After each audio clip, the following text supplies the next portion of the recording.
Hello arty peoples and welcome to another episode of Jerry's Live. My name is Emmy Klein and I am your host this evening. And today we have a really fun show planned for all of you out there, and it's going to be all about gouache. Now I know it's a weird looking word, especially if you're seeing it on the caption here, G-O-U-A-C-H-E. It's a lot of vowels and it is pronounced gouache, just like you're washing your clothes but with a G in front of it. Gouache. So it's a weird word for anybody to pronounce, so if you have mispronounced it, no worries, we've all been there. My absolute favorite is when I was at art supply store in college and somebody was like, oh, do you have and they just kind of melted and deflated because they didn't know how to pronounce it. I've heard everything, every kind of mispronunciation of that word. It's great. Gucci. Yeah, Gucci. But yes, so gouache. Gouache is essentially a opaque watercolor. That is essentially what it is. So it acts and performs just like a watercolor does, but it has opacity because watercolors inherently just tend to be transparent. All of the gouache just tends to be opaque, no matter what color you grab. So that is what we are working with today, and I want to actually go over how you would approach working with this media in general.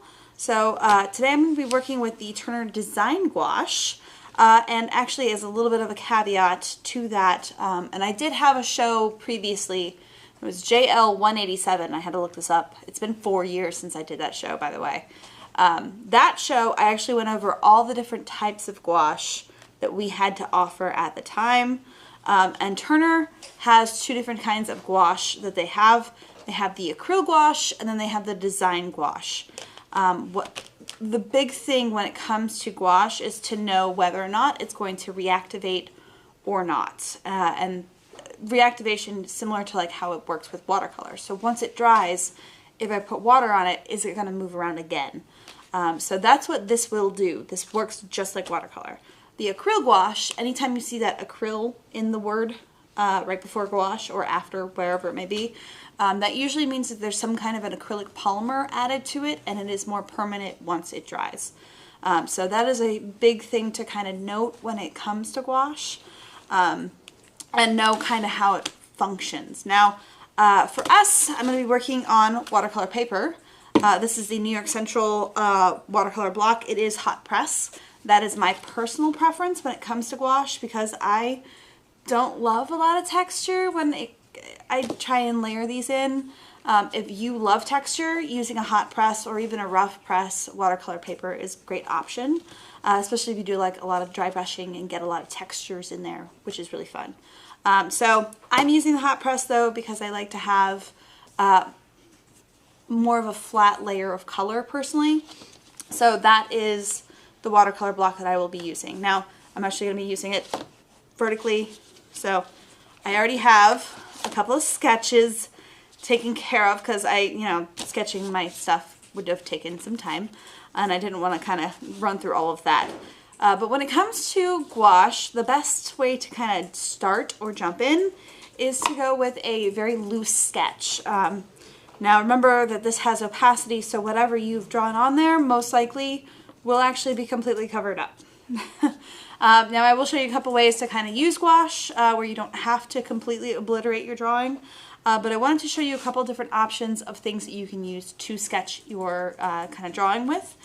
So the first one I have here is actually a non-photo blue pencil. It is the Cezanne non-photo blue.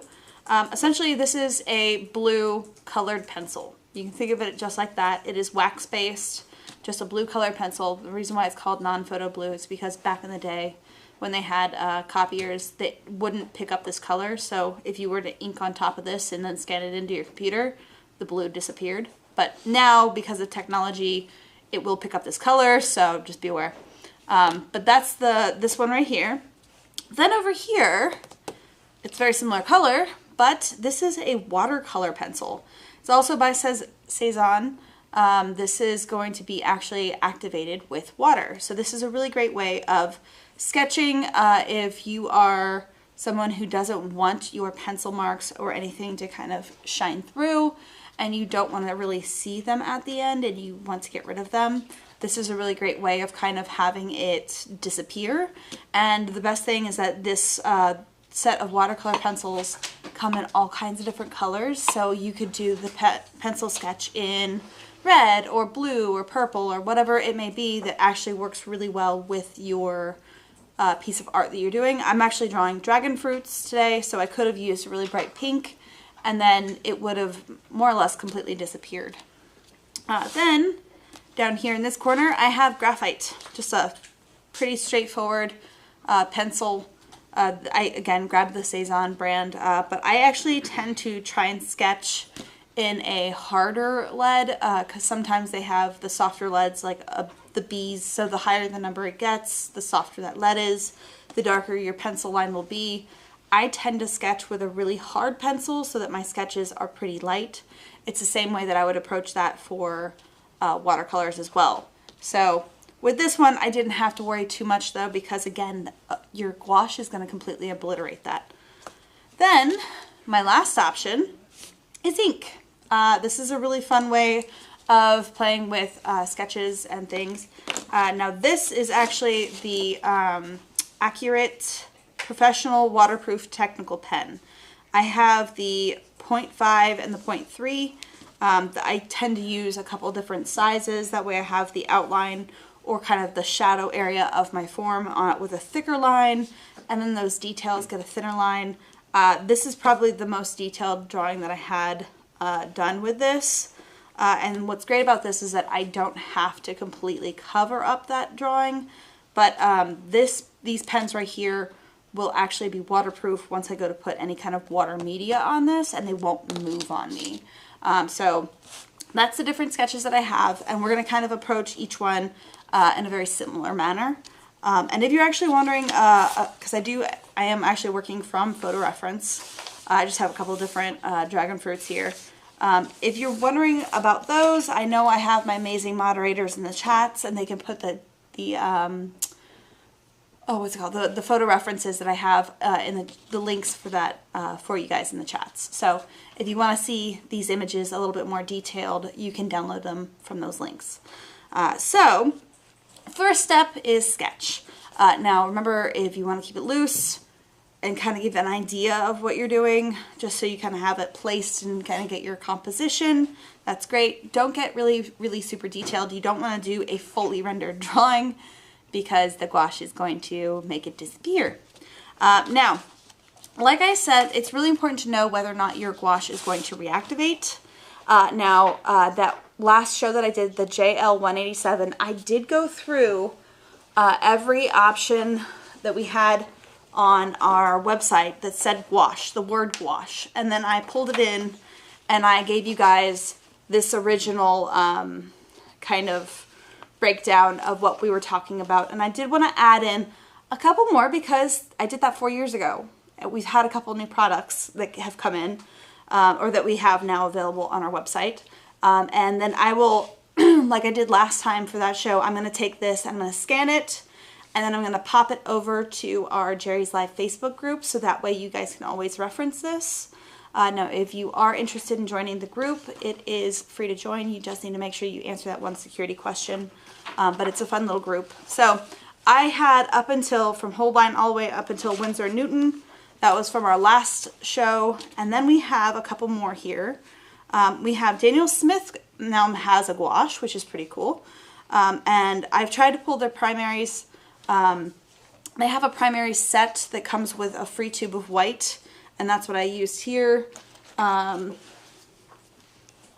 come in little 15 milliliter tubes, which are really nice and convenient, very similar to the watercolors.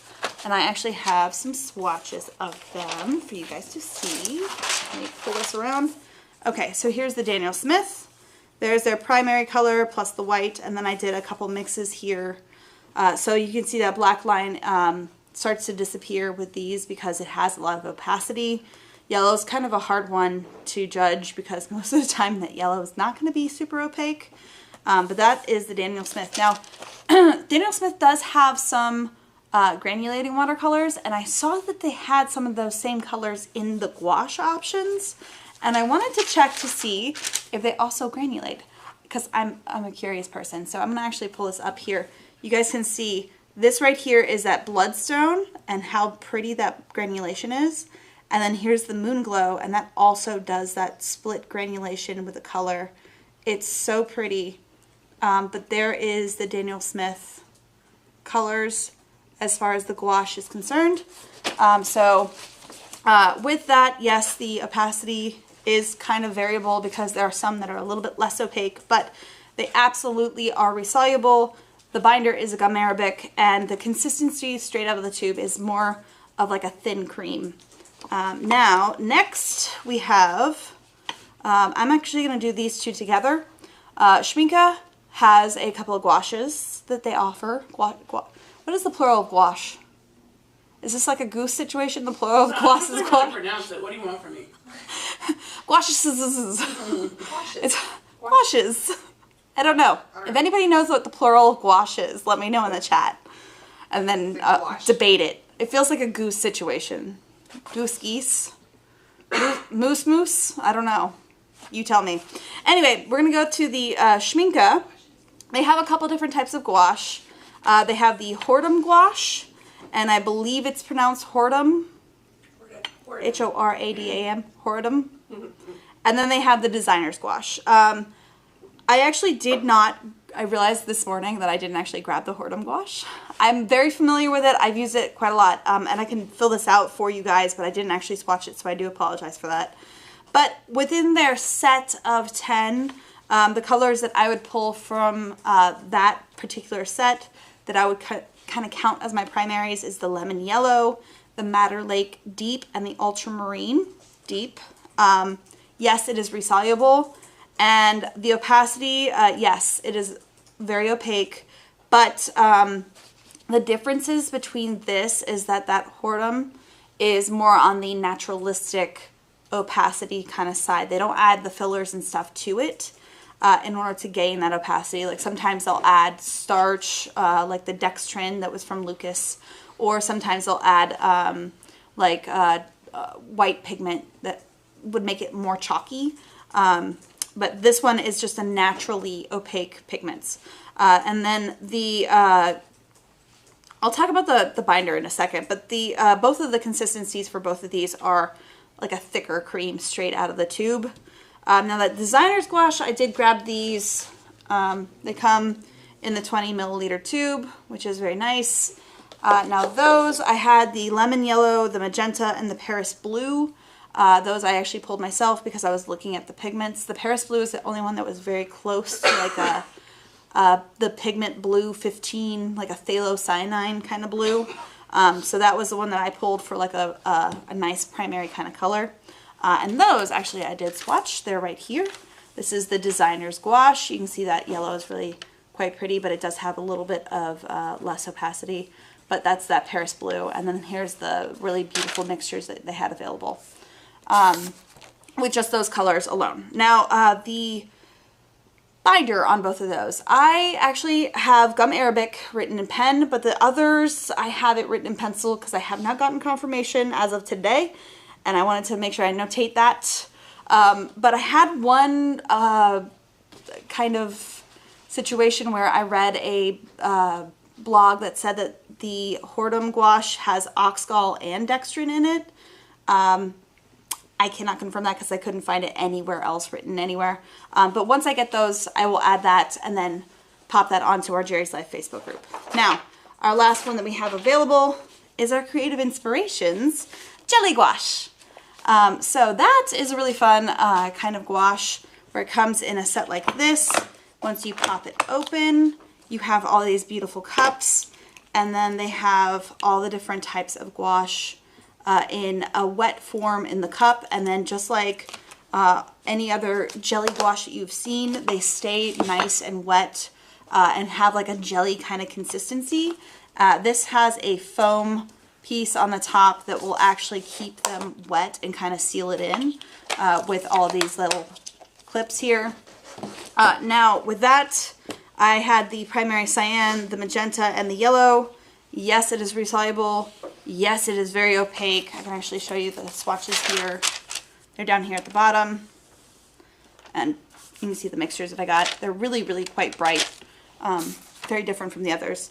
And then the binder is gum arabic barium sulfate, which is actually that thickening agent that makes it feel like jelly. And then they have some preservatives in there to make sure that it doesn't mold in that case for you guys. So that is the Creative Inspirations. Now, if you guys actually have noticed, I do have a couple of swatches here. Now that actually is the Schmincke. They do have a calligraphy gouache, and I didn't include it in this because it feels like it's slightly different, and it's meant for calligraphy. So I did grab a couple just because I was nosy and I had to be curious about it. So I got the white, the black, and the gold. So Amanda, these are going to be going over to you to play with some calligraphy because she's got the best handwriting. But there's the gold. You guys can see how pretty and shiny that is, the jet black, and then there's the white. But yeah, so that was a slightly different thing. It's a really thick consistency with the white, but the other ones were a little bit thinner, and then you can actually add water to it to make it as fluid as you want it to be, but it's very opaque and very pigmented, so it's meant for calligraphy. So that was just a little bit of a revamp to our JL 187 show with all the different types of gouache. So knowing whether or not it reactivates is so important.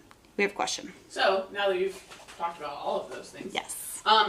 We have a question on YouTube. How do you then pick a brand? That is a great question. Select where to start. So I feel like price point is going to be a big thing. If you're looking to just try out something, then maybe a lesser quality brand is going to be better. It might be more of a student grade. When I say lesser quality, I mean it's student grade. It's still a great product. All of the ones that I'm showing you on here, they're all still really, really wonderful to use. I've used them all. I have a gouache problem, apparently. Just realizing that now. But I can tell you it's gonna be personal preference, because my favorite's gonna be different from your favorite. It's gonna be different from everybody else's favorite. So it's one of those things where, like, if you want a really thick paint or you want a very specific color, those are the things you're gonna have to look at individually, and I am not gonna be able to give you a better answer than that. It's all personal preference from here. Now, for me, I have a personal preference of the Turner Design Gouache. This is one of my favorites. I say one of my favorites because, again, I apparently have a gouache problem. It's a really great, it's so pretty. It's a really, really great brand. They are very opaque. They're very pigmented. They have a huge variety of colors. And then it includes a couple of fluorescent ones, which really make me happy. Which actually I do have 2 fluorescent colors in here, which you're going to see because I'm going to definitely start with that. So, but that's my personal preference, and I love crazy fluorescent colors. So if you're not somebody who wants that punchy kind of crazy fluorescence, this might not be the one for you. Maybe you like the Daniel Smith with those crazy granulating ones. Got options. So I would say, as far as starting, pick something that you can afford and something that makes you happy and really excited and inspired to do art. It's the best way I can put it. Because then if you're inspired to do art, you're going to do art more often, and then maybe you just kind of grow from there. Now, as far as gouache is concerned, though, you saw that I had all those swatches, right? I also have all the swatches for my set of 18. Now, this is really important, especially when it comes to gouache, because gouache has a weird color shift situation that happens sometimes. Just like acrylics, where sometimes you're going to have your colors that go from, it starts off one color and it gets a little lighter as it dries. Gouache can do that. Gouache can also get a little darker when it dries. It's just one of those things where it depends on the color, and when you swatch them, you will know what they will actually do. I think, if I remember correctly, Rose Violet is one of the ones that you can really see quite a difference. Here, let me actually pull this up here.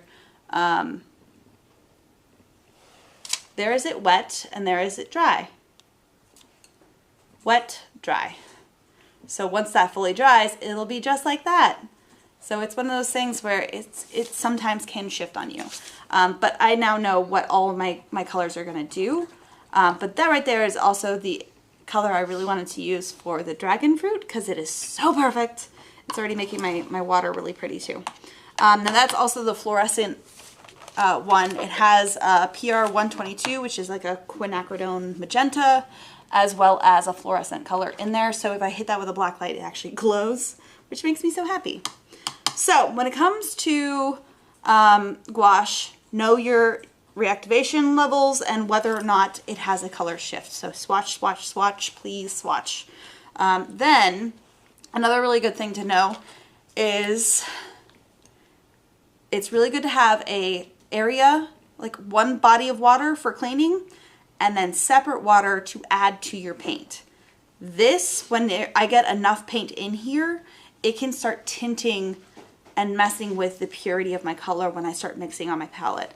And then if I go to paint with that, I get mud, which is really frustrating. And that's why I really love these buckets right here, because I have one big area that has like the little grooves at the bottom that knock the paint off my brush. And then I have the separate palettes here if I need to grab some clean water to mix into my paints. So that's a really good tip, especially if you're starting to have issues with your colors getting a little muddy. That's a really good thing to know. Now, we're gonna actually jump in and actually get started. I'm sorry it took so long, but a lot of detailed information that we're really gonna need, especially when it comes to starting gouache. So when it comes to gouache, you have to remember layering, layering, layering, layering. Lots of layering. And prepare yourself for the ugly stage. Katie, you? It's always ugly before it gets pretty. There it is. You will always have an ugly stage before it gets pretty. It's just one of those things that you you work just, through the ugly. yes, you just got to work through it. Now, this is a layering process, so you kind of want to build up your whole structure. Now, the way that I tend to do it is I look for like the mass tone, and that's something that we always talk about when it comes to paints, but not objects. So the mass tone of this right here is red.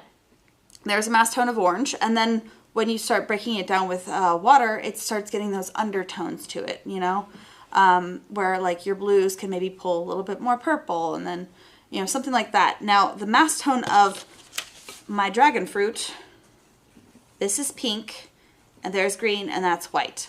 So that's what I'm talking about, mass tone of my object. So my very first layer when it comes to gouache is usually going to be quite thin, and I'm just going to knock in the mass tone of wherever I see those pretty colors, and that's it.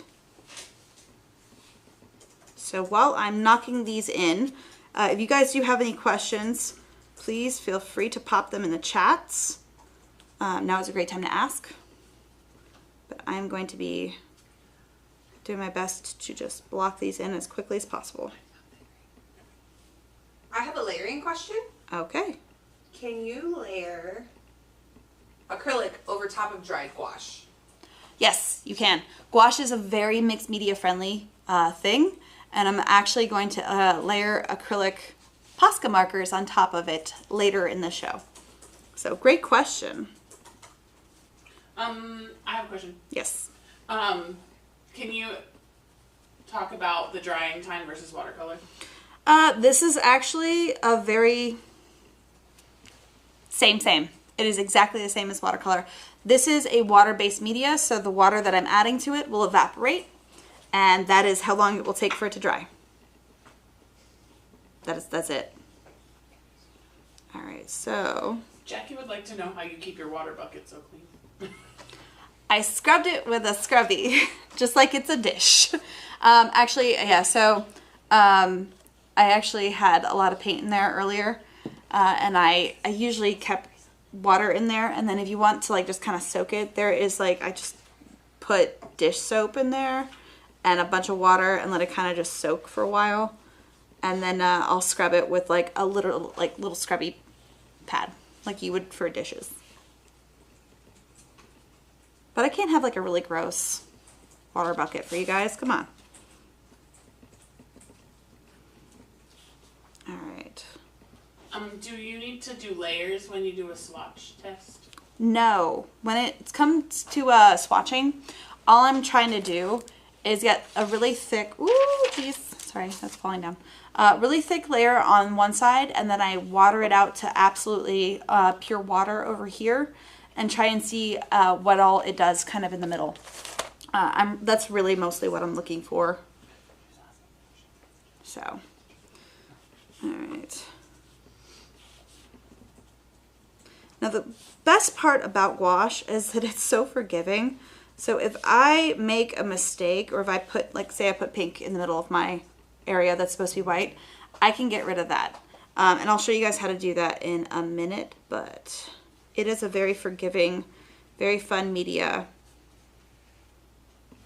Now, kind of leave that open because there's a green leaf in there. Now, I did want to point out, I'm not actually scrubbing this drawing very much, but even though that is my watercolor pencil, it is kind of incorporating into my paint, whereas like the colored pencil on occasion has a tendency to almost repel the water just a little bit. I can still completely obliterate it eventually once I build up those layers, but if you see it kind of start to bead and push away, don't worry, it will do that a little, but not too much. Let me switch over to my other reference.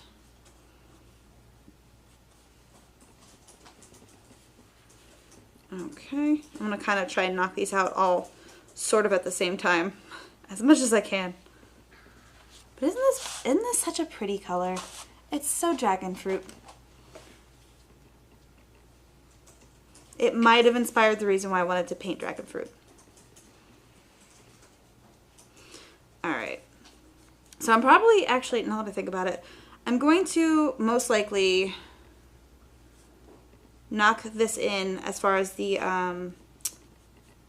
base layer, so you guys can see how each one reacts to the gouache, that first initial layer, like the pencil, the pen, and the other colored pencils. But I probably won't have enough time to do all 4 of these full paintings. So actually, I will leave it to you guys in the chats. Which one do you want me to do a full rendering of? And I will let you guys pick which one, because I can do probably one fully painted. Now, because I have such a thin wash on my brush right now, even if I get over, oh, focus, there we go. If I go over that ink line, because it is so thin, same thing with my pencil, you can still see my drawing through it. It's still there, and because this is a waterproof pen, it's not moving on me. It's just going to be really permanent, which is quite lovely. I'm just going to actually block that whole thing in. There we go.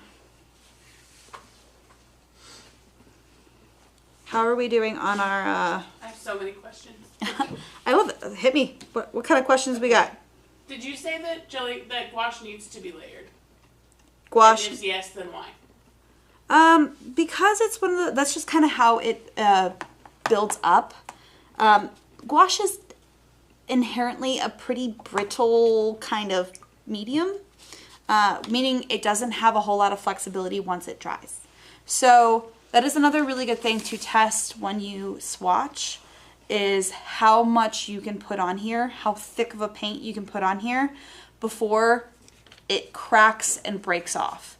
Like right here, I have a pretty thick layer from that little blob of, you see, it definitely changed colors, didn't it? That was that swatch that I put on there, and I put it on pretty thick. Now if I start bending that paper and moving it around, it's still not cracking on me, and it's pretty thick. Now if I get any thicker than that, just from experience, I can tell you that's going to be a problem. So it's one of those things where you want to build it up from thin layers to thick layers, and layering is a really beautiful way of getting those different mixtures and different ways of kind of rendering the form. Now if you want to go in with a flat, beautiful flat layer, like a flat color, and not have these washy layers, you can do that too.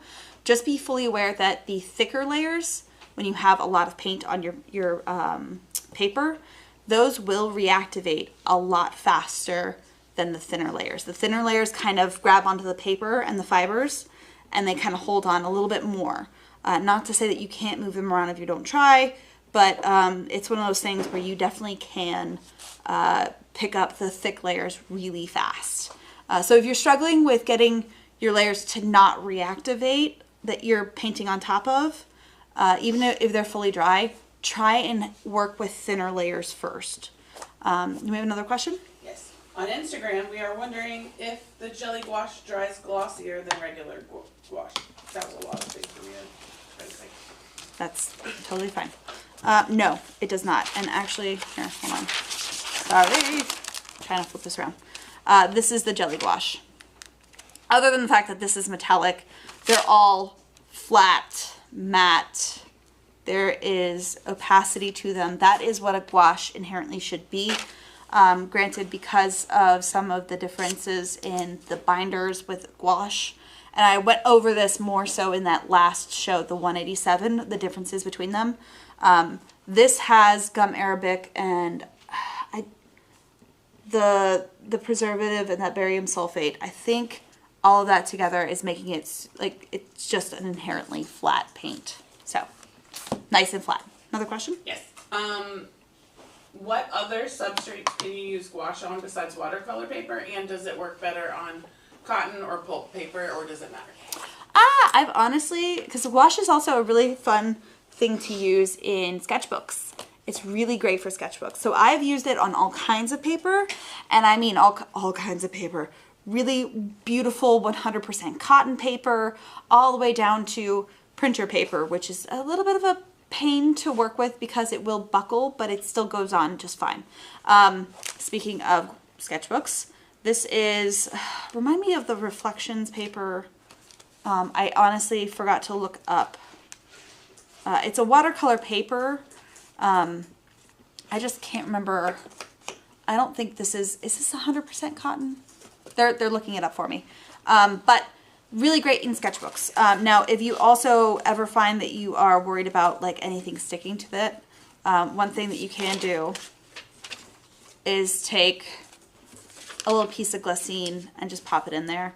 But everything's nice and flat and matte, and it's really great to work with on all kinds of things. I've actually, in many sketchbooks, have done acrylic paint, gessoed over it because I hated it, coated it with an acrylic ink, and then put gouache on top of that. This right here is a really great way to experiment with gouache. This is a wonderful, wonderful tool for you guys to not feel like you have to do a precious, amazing piece of art and worry about whether or not it's going to look wonderful. Like, I have a beetle that's not actually fully painted, but like, I can go back and do that. And if I really hate this whole thing, I can just cover up the whole thing with a gesso or an acrylic. And yes, some of this is going to smear because it is gouache, but like it should cover up and be fine once I put acrylic on top. But that's, you can use any kind of paper whatsoever. Now, as far as other surfaces, you probably want it to be pretty sturdy and you want it to be pretty absorbent. I would imagine the birch panels might be really fun. Just be aware that those are really absorbent and your paints might spider just because it's wood. It's like painting on raw wood. So you might want to actually take that and seal the wood, but that would be a really beautiful surface to paint on. And it would go on. Specifically, we have questions about gesso board and Bristol board. All right, now before we get into that, which one am I painting? We have a lot of bottom left and several bottom right options. We have ink on Facebook.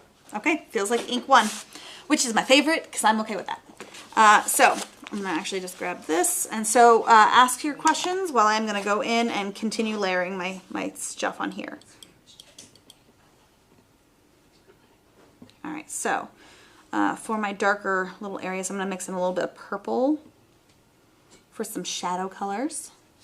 And I'm switching to a more pointy brush just because I wanna get a little bit more precise with it.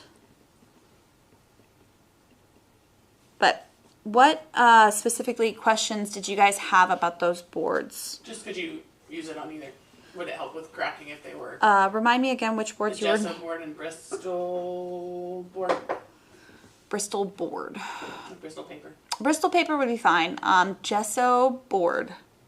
Yeah, gesso board is great too. I've used gouache on gesso board because it has that nice rigid core. It's really good and won't buckle on you. You can also use gouache on like canvas panels. I wouldn't suggest it on like a canvas that's stretched, just because that has that flexibility to it. That fabric is going to move on you, especially over time. So it can most definitely crack and break off and kind of flake off over time. It's a little frustrating when that happens. So after I do my mass tone, and I haven't even addressed the leaves, anything. I'm just kind of more addressing that white, the pink areas.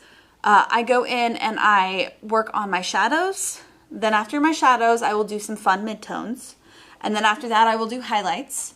And then after that, I'm going to put in some details.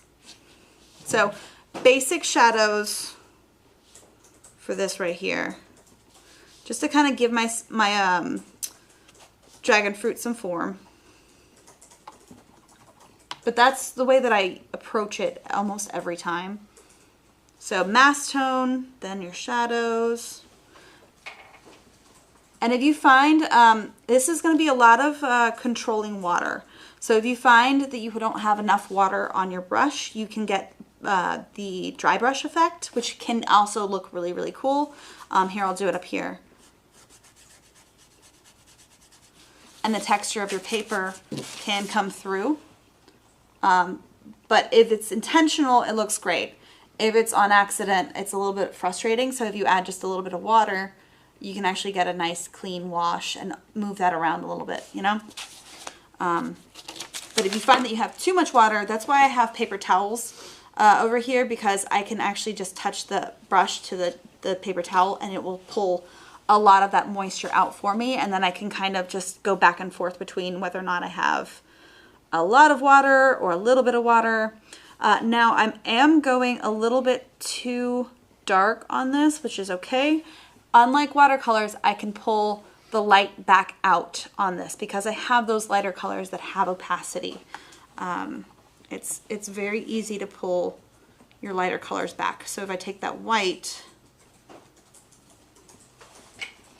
I can actually pop lights back in here. Dragon fruits are such a weird fruit.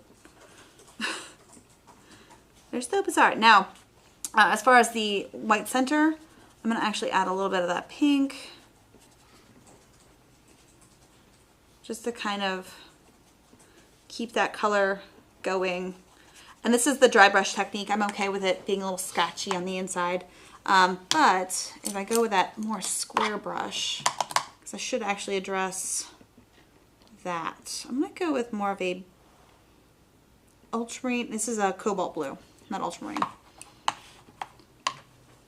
Then we use a lot of white because I just want a tint. I don't want a whole lot of that. Now, yes, I could just add a bunch of water and get a really light wash, but I like that color of the like titanium white mixed in with that. I like that more than I like the wash, and I'll show you the wash next to it. But this, I'm gonna actually, you know how I went over that that line and kind of went over that and crossed the line and didn't, you know, fill it in really well. I can actually just completely remove that, like it never happened, and get a nice crisp line again. While you're talking about mixing colors, is it better to mix colors in gouache or try to match the color from a brand? Is it better to try and mix what? Sorry. Is it better to mix colors or try to match a color from a brand? It's personal preference. Yeah, personal preference. Like if you really are just starting out with gouache, I would always highly recommend you get the just straight primaries and a titanium white. With those three, you should be able to mix just about anything under the sun. If you get a real nice, clean primary. And that's why on, you know, when I was comparing all of the mixtures, this is what I mean by getting nice, clean primaries. This up here, that Hansa Yellow Medium and the Ultramarine Blue from the Daniel Smith, those two made almost like an olivey green, which tells me that there is something fighting between the two of them.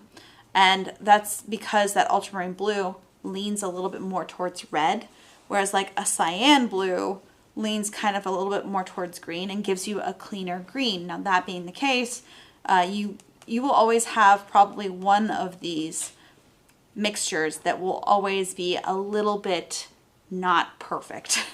Because it's really hard to find absolutely perfect primaries just because there's no standard as far as pigments are concerned. It's just kind of, there's yellow, a red, and a blue. Now with this one though, you can see that that green is nice and green. If I wanted to tint it down to be like this, I can by adding a touch of red, something opposite on the color wheel, and pulling that saturation down.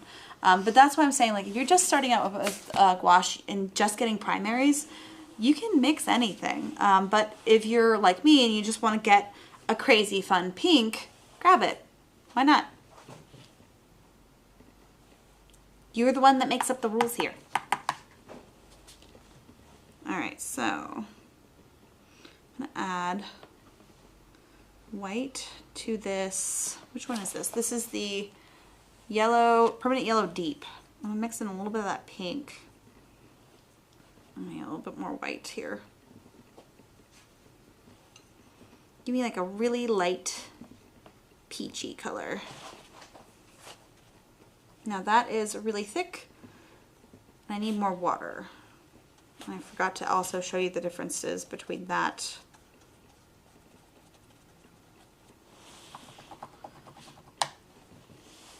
I also need to make sure that I add that blue over here before I forget, because if I do forget that, then I would have to try and mix this color, or it's just going to look like odd because there's blue back here but not in this one, and it's supposed to be the same object, so, well, the same fruit, not the same object, you know what I mean. Alright, so just to kind of give my center of my fruit some variation. Play with the color a little bit. Is it exactly what I'm seeing here? No, but it's fun. All right, there's the general mass tone, and then also I wanted to show you if I take just that blue and I water it way down, I can get a very similar value, but it's a different kind of feel. And when it comes to the center of that dragon fruit, I want it to feel like that milky kind of white without making it pure white. I want it to have color. All right, so back to my pointy brush. Do we have any more questions while I'm mixing? Can you use gouache with oil or acrylic paint? So gouache is a really old medium in the sense of, like, historically they found like an example of a type of gouache in like ancient Egypt. You know, it's been around for a really long time, and I believe in the 18th century, and I'm sure anybody who has like a Google can correct me if I'm wrong on that date, but I believe around the 18th century they were putting oil paint on top of gouache, because around then, I believe in France, gouache was referred to as any water-based opaque media. So whether or not it is the exact same product as we consider gouache today, I'm not 100% sure, because I haven't done like a super deep dive on that. But it's one of those things where, yes, you can put acrylic and oil on top of these and work with it. I personally don't. I like gouache just for gouache being with gouache. But it's one of those things where it is such a mixed media friendly kind of product that you could play with it and do those experiments and see kind of how it works for you. Have you found any specific brushes that you find help make it the blending of the gouache smoother? Watercolor brushes, really, really great. Something that is meant for watercolor because it will hold a lot of water.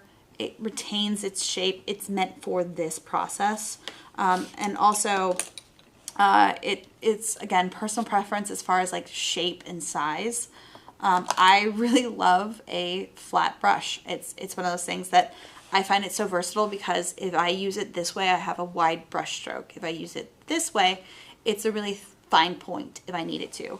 But I also do have other types of brushes over here where when it comes to paintings like this, I can get very detailed with the round brushes rather than the flat. But it's entirely up to you. And it also depends on how you paint. I've seen some artists that paint in really flat, chunky, almost square-like kind of forms, where it's I'm gonna go over this and mess up my painting here. But they do chunks of like fun color in almost like little square forms like that, and almost looks pixelated, which is really fun. So if that's something that you like to do, a flat brush is perfect. But if you like to do more pointillism, where you're dotting the color in,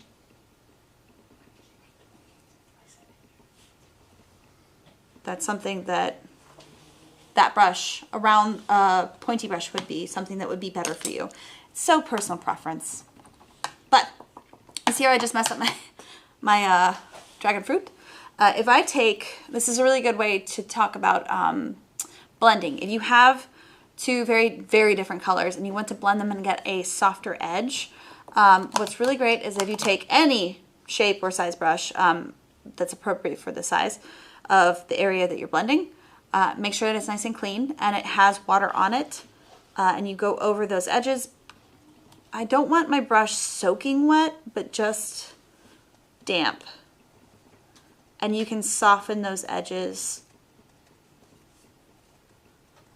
and blend things really well together. This is really nice if you end up having, like, say there's a, that is too pigmented. Oof. Sorry, too much blue, too much blue. If you have like a shadow color over here, and then you have, say, a really bright area over here, and somewhere in between I have a transition of like maybe pink, and I let those dry and have them be nice and flat. If I take my clean brush and just kind of go between them, I will get a very soft transition, and I can blend that out really nicely. Right? Now, that is a lot of color for the center of my dragon fruit. It's a little too much. So if I take that white and I go on top of that, I can tone it down, but it's still not pure white. This is something to notate about gouache because it picks up whatever you've done underneath it, and you can, the more you scrub at it and the more brush strokes you're using, the more it's going to mix with what's underneath. And I'm okay with that because I don't want a pure white in there. Because if I want a pure white highlight, I would like to control that. I want my highlight to be one single little spot or maybe a couple, and that way it has a little bit more visual interest that way. But this way I can have a little bit of a variety of whites. Yes. Is there a trick to layering gouache where you don't get the color underneath picked up and you don't mix them? Thin to thick layers. Remember, I was saying if you're having a problem getting your layers to not pick up, try using less paint and working with more water on your washes and getting them to be on the thinner side.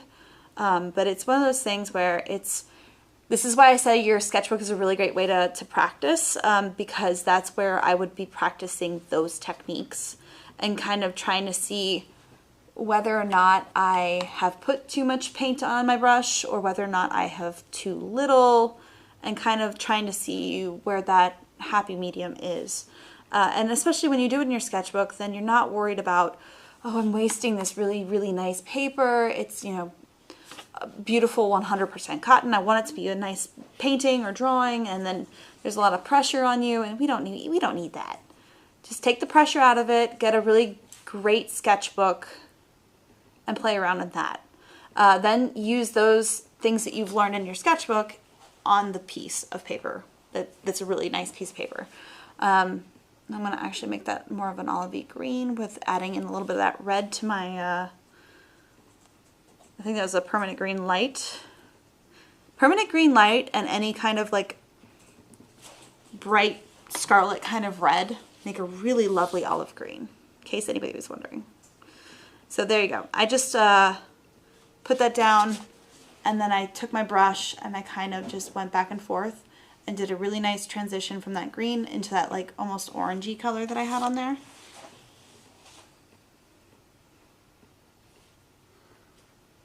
How are we doing on time? 6:21. Oh, okay. We're not bad. I wanted to show you guys a couple of mixed media things too, but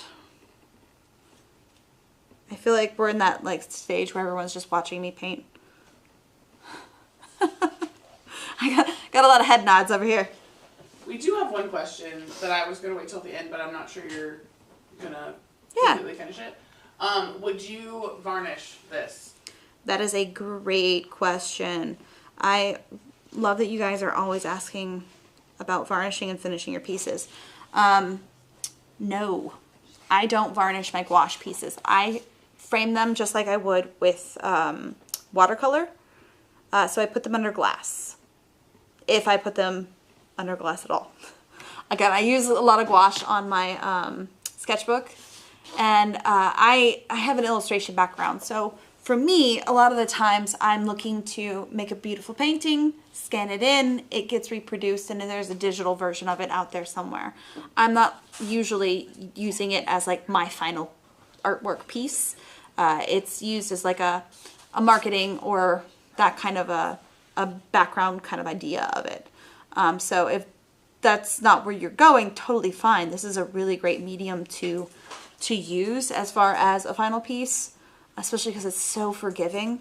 But I would frame it under glass just like I would watercolors. Now, if you do decide that you want to spray varnish it, you can technically, but I would recommend that you use a spray varnish, not a brush on varnish, because remember, anything you brush on here, it's going to reactivate your paints, and then you're going to completely destroy your painting in the process of varnishing. Have you ever used the wax finish for gouache? Nope. I am not really a wax finish kind of person. I struggle with the wax finish just because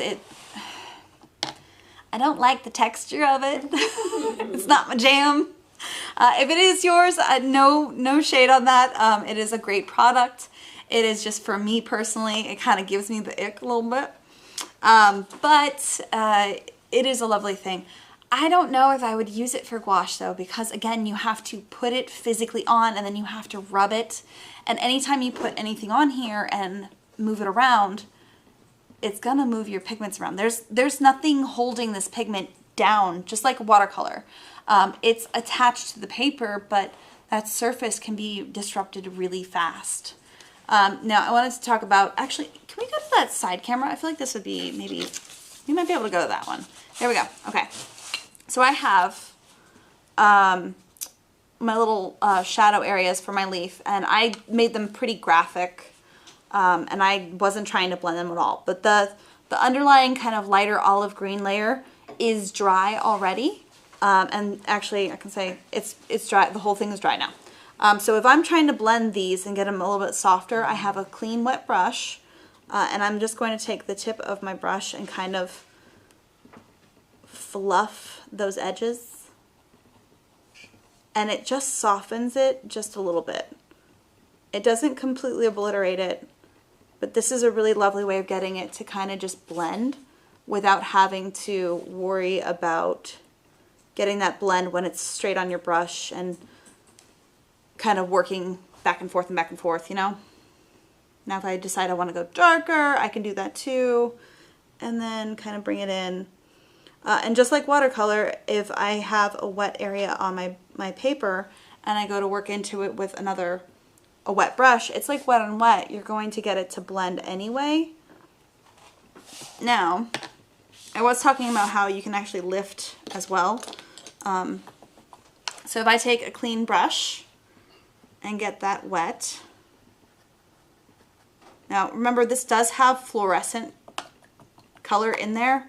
So that is meaning that it's going to have some dye in there. So this color is probably the worst one to actually show you this.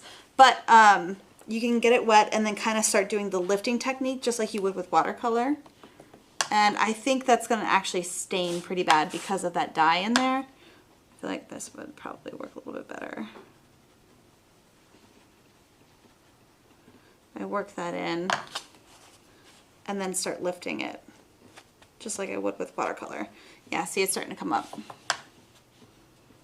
Now there's only so much you're going to be able to pull up because of how absorbent this paper is. But the really wonderful thing about gouache is that if I go, ugh, it's not going away, if I let that dry and then I come in with my white gouache, I can make it disappear completely. It's so forgiving. So that is the easiest way to obliterate something that you oopsed. It's the best way to put it. When you make a boo-boo and you paint something that you did not intend to paint, that's okay. Don't panic. You can always fix it. And then I'm going to actually take a little bit of this. I think we're about done with this painting. Normally I'd go a little further, but I feel like we're going to run out of time. But, you know, just with a couple little layers here and there, I've gotten essentially a dragon fruit with no seeds. Yeah. I know. I do have a tiny little brush that I could do this with. And I have the black here, the jet black, which is really such a pretty color, but I don't want pure black because I feel like that might be a little too much. So I'm going to mix it with some purple. That purple makes me really happy when I mix it with black. It's a beautiful color. And then you can actually just dab it in. And you can see it's not picking up any of, oop, I have a hair on there. Sorry. There we go. It's not picking up any of that white because I'm not scrubbing at it. I'm just dabbing it in and almost like pointillism, just dotting it on, you know? And what's cool is that with dragon fruit, there's really no rhyme or reason to the seeds. They're kind of just everywhere. Now the other option that I can do is I can go back in with a pen as well. I'm going to do this one over here.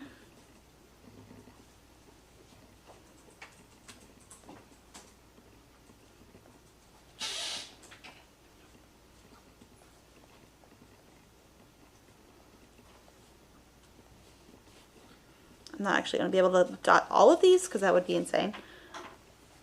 Because I also wanted to show you guys some mixed media techniques. But now I can get all those seeds right back in there. And what's really great is if I want my lines back in, this goes right on top of it. I'm being really messy with it, which is okay.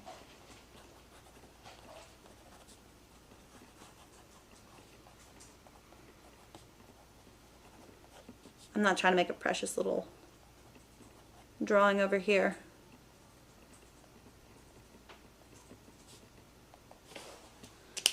And if I decide that I really hate what I just did, I can obliterate it with gouache. I can completely erase whatever I just did and make it go away.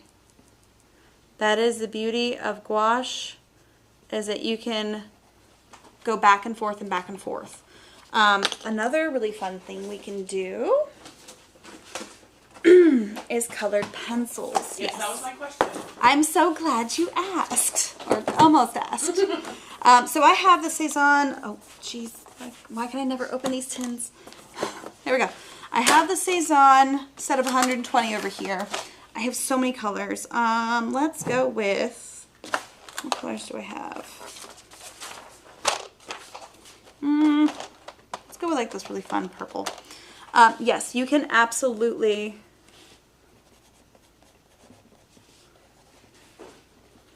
incorporate colored pencils into your sketchbooks or into your artwork.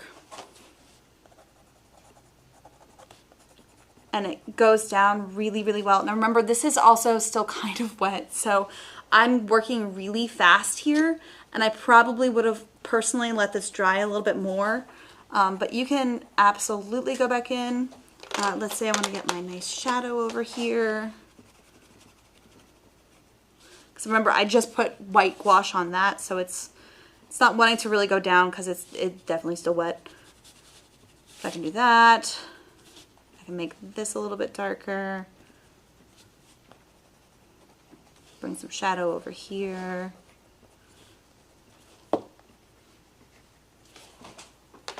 Colored pencils. Now, last but not least, I wanted to show some Posca markers. This is a really fun way of, I actually have a really large Posca marker.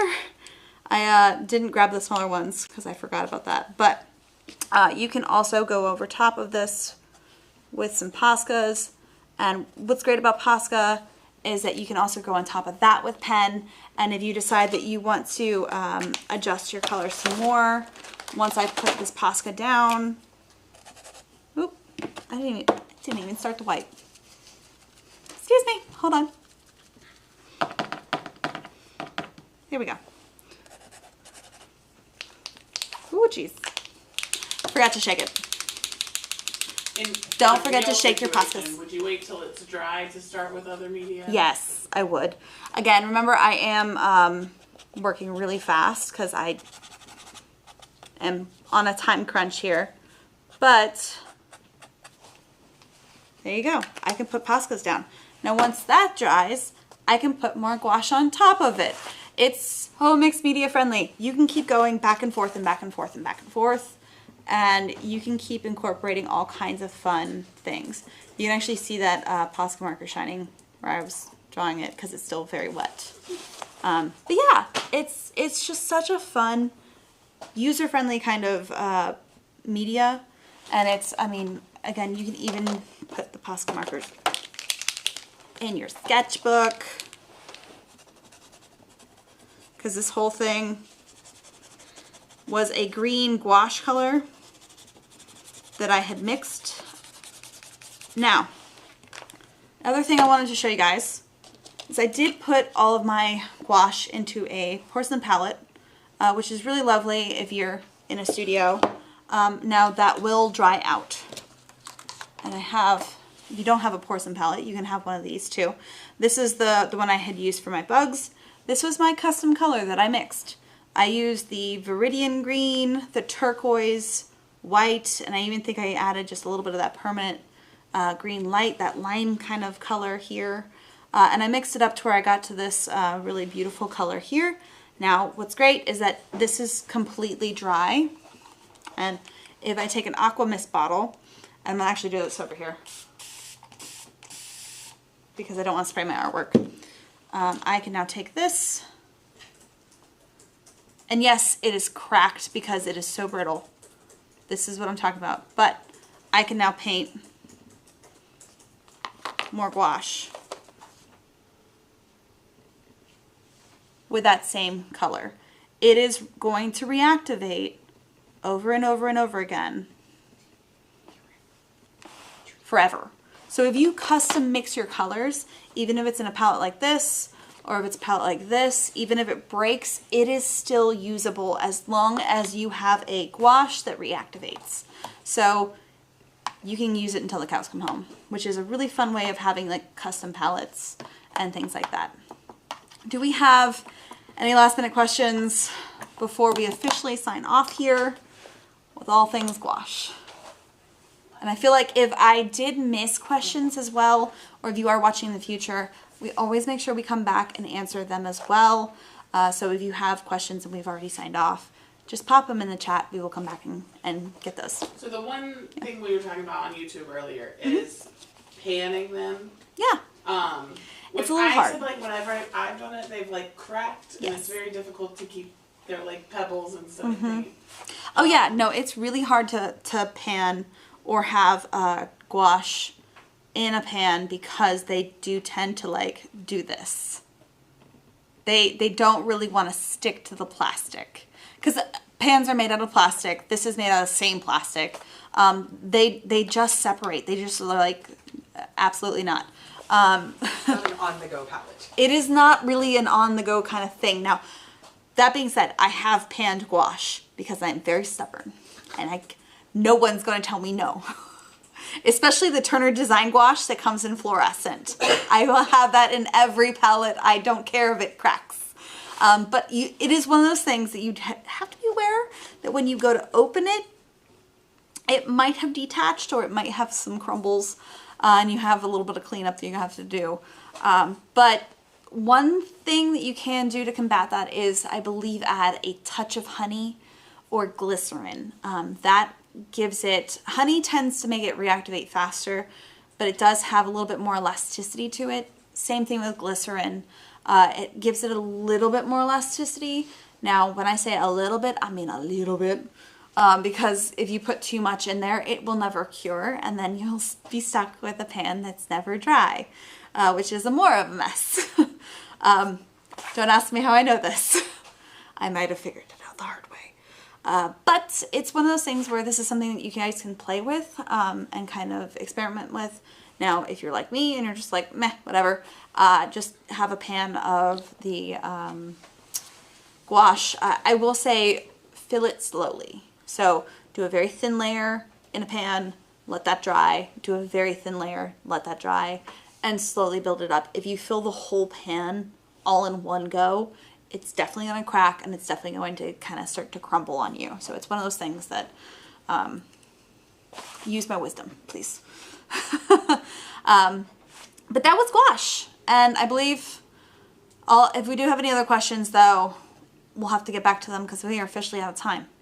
I hope you guys enjoyed that. It was so much fun. I really love gouache. I hope you guys get to try it yourself and get to love it as much as I do.